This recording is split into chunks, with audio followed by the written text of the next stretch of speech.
Good morning, family. Hopefully you're doing well. Hopefully the week has gone well for you. Uh, so, did you get the meaning behind the piece that we just did? The piece that involves Elias and his occupation of mind preparation.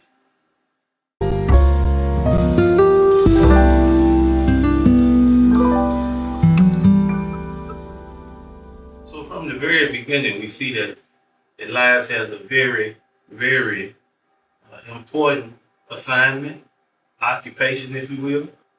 He is tasked with the assignment to go in before miners would go into different areas. He goes in and he sets up, he does the initial dig, he secures the site so that it will be safe for miners to come in and actually pull out the valuables that might be found within the earth inside that mine. And right off the bat, we see that there are some circumstances that Elias finds himself in that might not necessarily be favorable. They're endurable.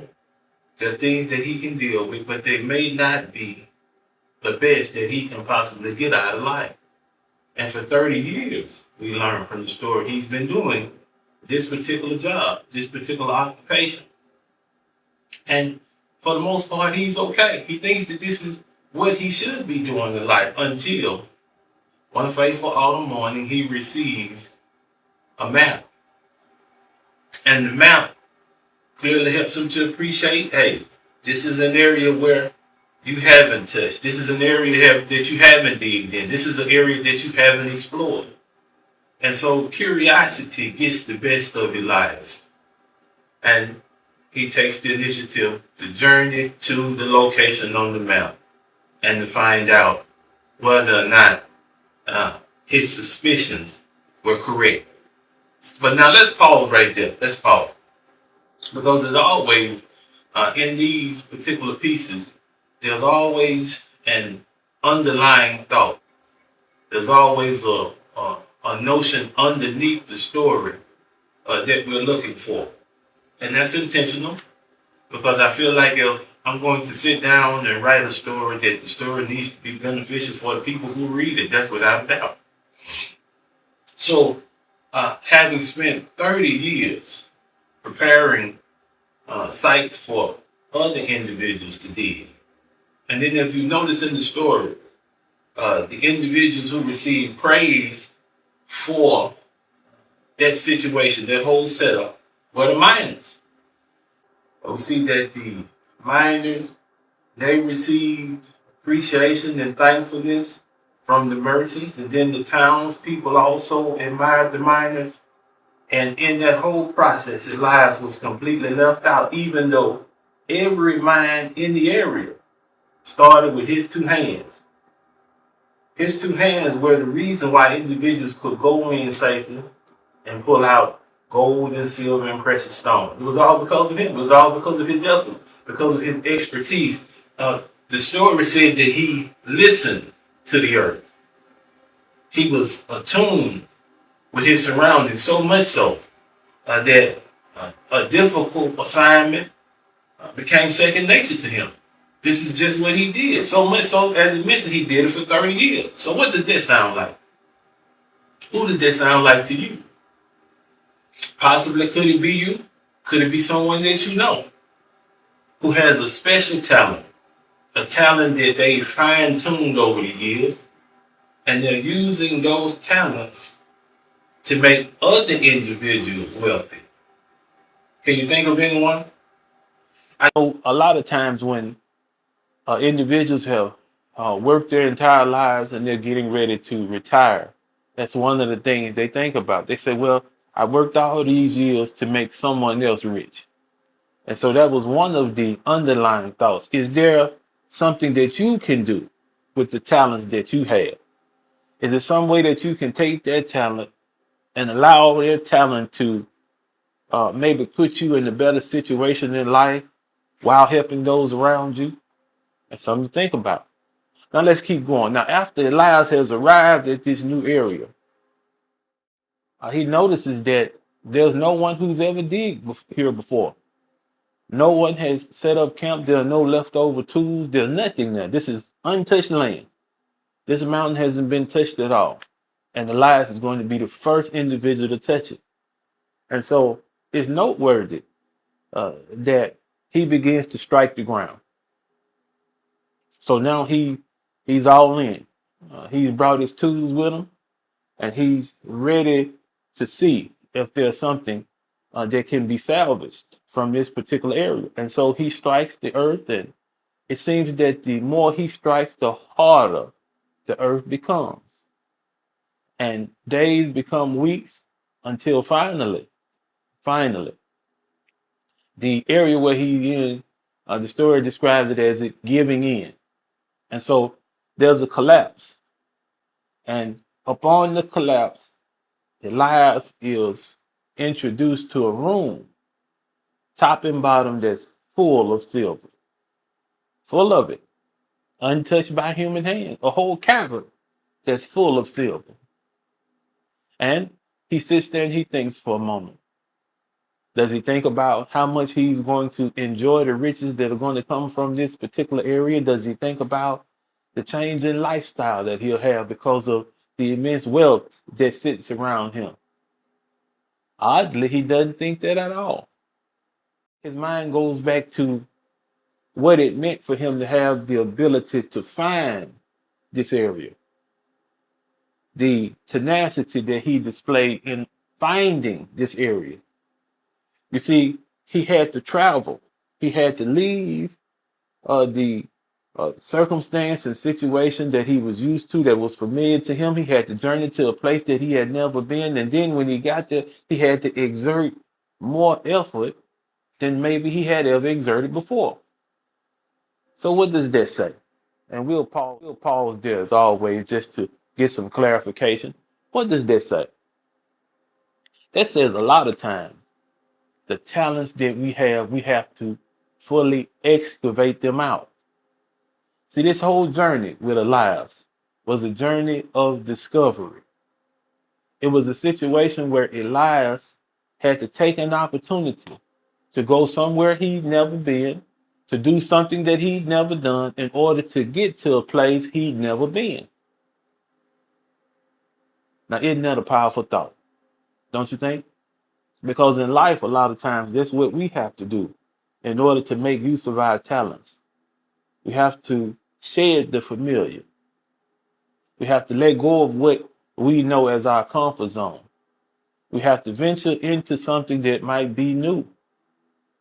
And then a lot of times, taking those steps can have a lot of fear and trepidation added to it because of the fact that you're unsure about where you're going and what you're going to do when you get there. But then after you taking the steps to do something different, you indeed arrive at a place that you've never been. You're at a place now where you can fully utilize your talents. And those talents serve to reinforce your confidence in yourself while at the same time helping the individuals all around you. So the story had rich symbolism, rich symbolism. And one of the last things that I like to point out about the story is that when Elias returned back after having found the mine, after having done all of his due diligence and trying to get the mine to produce all of the hard work, he only took what was necessary to fix the tools that he had. That's all he took. With all that wealth around him, that's all he took.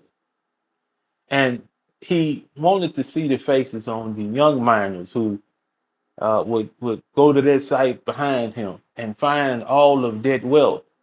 He wanted to see their faces, and he wanted to entertain the question that they would ask him about why it is that he chose to leave so much of that behind. And really, his final thoughts, or final thoughts that I think have a profound effect on anyone, if you think about them. You see, the purpose in life is not to accumulate wealth. Even though wealth is nice, having the things that you want is nice, but purpose is not tied into wealth. Purpose is tied into doing something that you love to do, that you become skillful with. You have a propensity for it. And so you take what you know and the skills that you have and you use it to build the bridge for the next generation. So how many of those young miners would be able to feed themselves and their families off of the wealth that they would find in that silver mine? How many of those young miners would be able to build a foundation for future generations of their family based on their silver mine? And see, that's what Elias was thinking about. He was thinking about how it is that he could do something that would help future generations. Because from all intended purposes, we see that uh, Elias is a man who is most likely in the latter half of his life. And so wealth and everything that goes with it probably wouldn't have been anything that he wanted to entertain or be involved in, but he saw the advantage of it for those that came after him. And so I think tying everything together, the ability to harness, excavate, bring to the surface your individual talent and to use that talent to secure a foundation for future generations is always a worthy pursuit. As young men and as men, that should be part of our purpose. Whether you start a family of your own or whether you are thinking about nieces and nephews, or maybe you're thinking about your aged parents, whatever your circumstance and situation, it would be a good thing. It would be a masculine thing to think about using what you have and what you know to lay a foundation for those that come after you. A lot of times as individuals, we have a difficulty with that because we do. We slip into a comfort zone. We enjoy the things around us that are familiar. We're afraid to fail.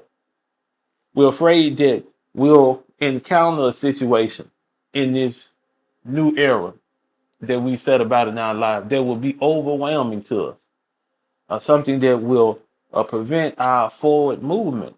But a lot of times, and in most situations, if you encounter a difficulty that seeks to prevent your forward movement, then the only thing that's necessary is to apply more determination. And as we see in Elias's case, to continue to persevere. That's what that's about. Not giving in, not giving up, not giving out.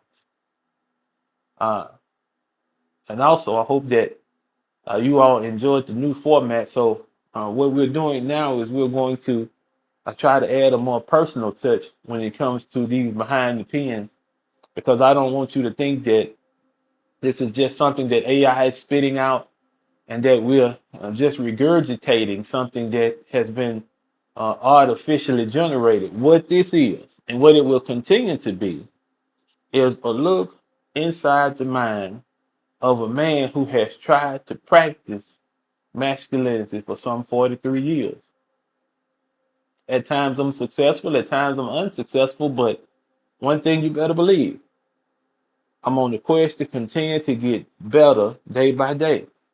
And what I mean by better, I mean I want to be a better man today than I was yesterday. And I think that's a worthy goal for any young man or man in general. So, we love you. Hope you all enjoyed this episode. I hope you enjoyed the conversation. And I hope that you took away something that you can use in your personal life to benefit you. Well, we love you. Peace!